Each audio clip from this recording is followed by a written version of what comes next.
Good morning, Ma'am. I'm your caregiver for the day. My name is Janet Ramos, and according to your physician, I can give you a bed bath today. So how do you feel today, Ma'am? I'm okay. Also, we will be ready. We'll first do your shampooing of your hair. So first, let me get this for you. And then,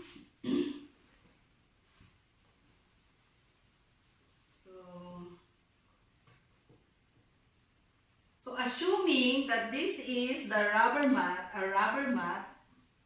so you have to place a rubber mat under the patient's head and roll the towel on the patient's neck to avoid soakage, okay? So first, wet the hair.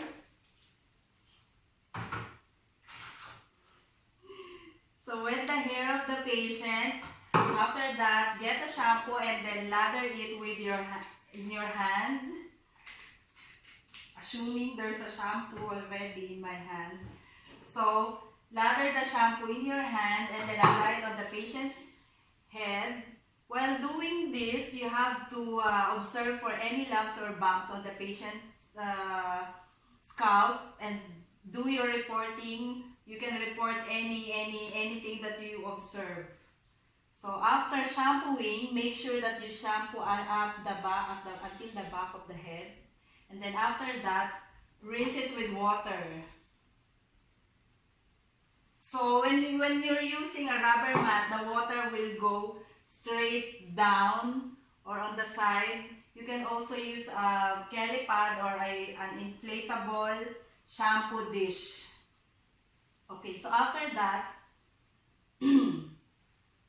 pat dry, wipe dry the patient's hair. Okay. So after that, after shampooing the patient, position the patient now for providing oral care.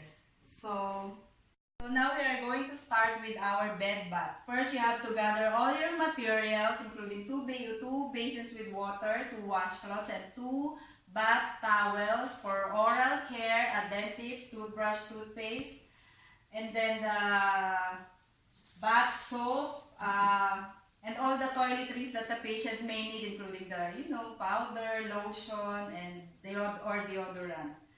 So first, we have to do the oral care. So, if the patient is able to do an oral care, you may offer her a toothbrush and a toothpaste and let her do it by herself. Otherwise, you can use a dent tips, about 5 pieces of dent tips.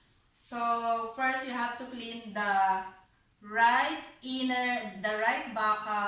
upper buccal and then discard the left upper buccal and then discard as well as the lower buccal area and then discard, and the same side and then discard, and then lastly the tongue and then discard. So after that, make sure that the patient is in a semi-Fowler's position. So first we have to clean the face of the patient using you have to make a hand mitten. So you have to wet the towel. So at this point, you may or may not use a soap, okay? Because the soap some patients are allergic to soap, so first we have to clean the farthest side, so the inner to outer canthus, and then the other side of the mitten, the inner and the outer canthus, okay? So after that, you can start cleaning the face. Wet the towel and then clean the face using the figure of 3. So from this side and then this side, as well as on the other side, is like this. So you make sure that you clean the ears as well. Okay, like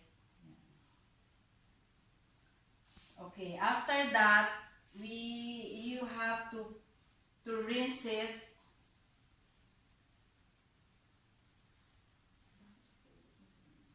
If you use a soap, you may rinse the face. Okay, the same thing, like that, and also the ears. Okay, so after that, pat it dry. Pat dry. Kawawa naman sa madaming kilay. So after that, we will now start with the upper extremities.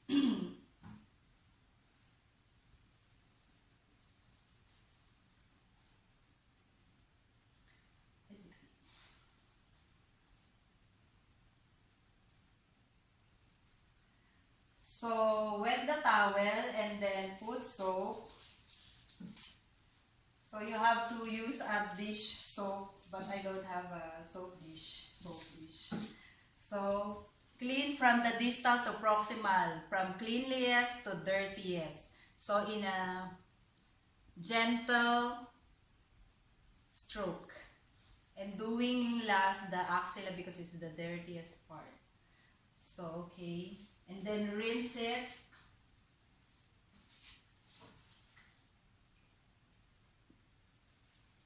Make sure that you rinse all the soap because it can be irritating and drying to the patient's skin.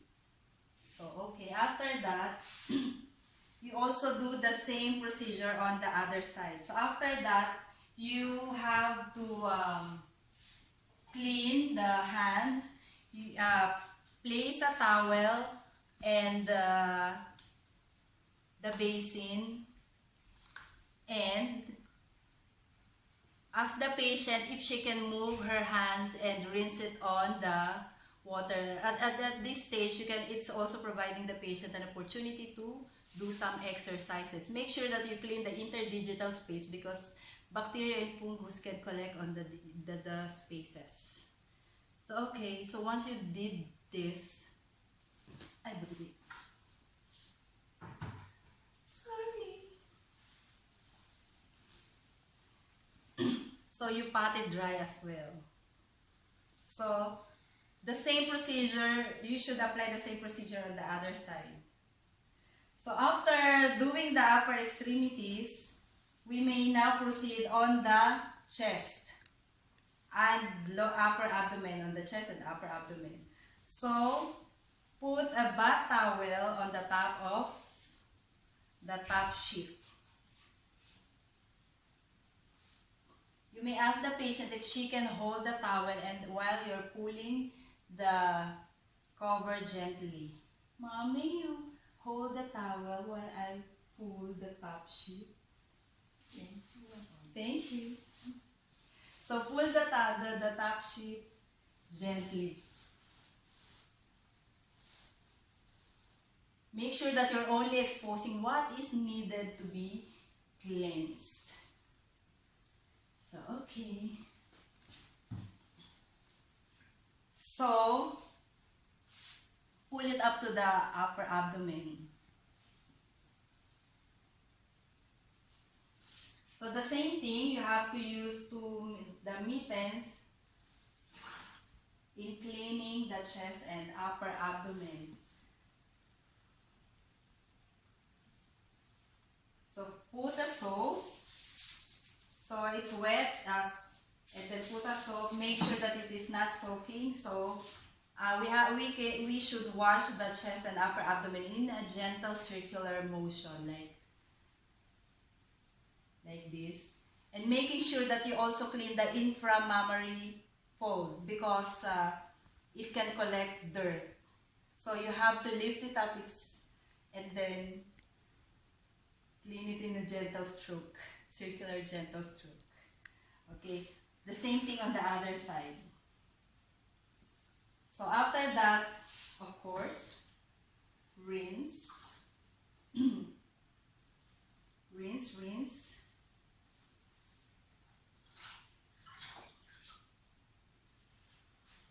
Rinse it.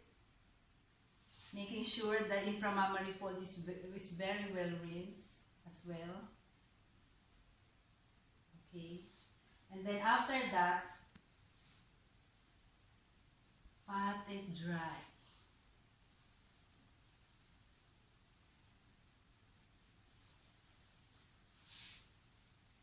So after cleaning, so you have to cover the patient to avoid chilling. So after that, we will now proceed with cleaning the lower extremities. So again, we only have to expose what is needed to be washed. Again, on the farthest side. So we have to fold the towel and put it under the patient's leg. So while I was cleaning the upper extremities, you also have to put a towel under the patient's arm to avoid soaking the bed. The same thing with the lower extremities. So, okay, after that, the same procedure is, of course, you have to do soak and then clean from distal to proximal in a gentle stroke, cleaning the groin. Lastly, because it's the dirtiest, considered the dirtiest part. So with the same thing, so after you wash it with soap, now you will have to do the rinsing. So rinse it in the same manner, from distal to proximal. Okay, after that, now again, we have to put a water, the basin, put a towel under the basin.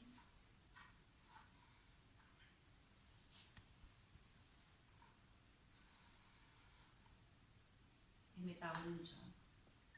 Towel.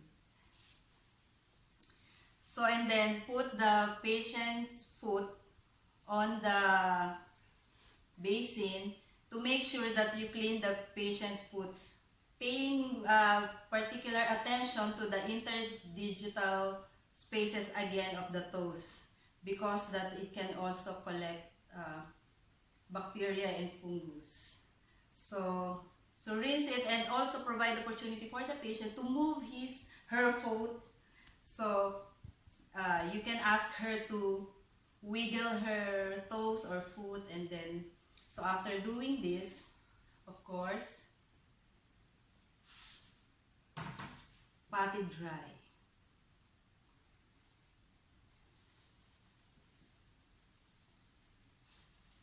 So we always have to pat dry every time we wash any part of the patient's body to avoid chilling, and also to make sure that they are not collecting humidity.